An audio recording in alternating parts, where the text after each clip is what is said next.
ভাই তুই পরিবার বাদ দে ছাড়, তুই না আমারে ভালোবাসছিস রে, তুই না আগে রাজি ছিলি আমার বিয়ে করার লিগা, তোর এখন কি সমস্যা? তুই এখন এমনি বলতে তো তুই লিগা, তুই না একসময় কইছিস যে আমার হলে পলাই যাবি না, এমন এত কষ্ট করে বাপ মারানি করে তুই এই সংসার তুই করবি না, তোর বাপ মাই করবো আমার লোকে,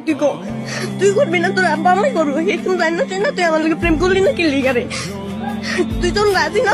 তুই আমারই বিয়ে করার লাগবে, তোর গোষ্ঠী আদেশ আমার বাপ মা আমার বাড়ি যাবো, তোর বাড়ি যাবো,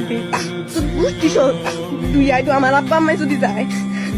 তুই আমারই বিয়ে করার লাগবে, তুই একটা বছর তুই আমার কম জানাইছিস না, তুই কি আমি তোর কি চাইছিলাম ভালোবাসার লেগে রে, তুই আমার রিলেশন তার লেগে করছিস, তুই রিলেশনের লেগে করছিস আমার, আমি কি যাইতে চাইছিলাম তোর রিলেশনে? আচ্ছা তুই রাজি না, তুই গোষ্ঠী যদি তুই আইবো আমার বাপ মাই যদি যায় তোর বাড়ি যাইবো, তুই একদিনের ভিতরে দিয়ে যাইবো, তুই রেডি?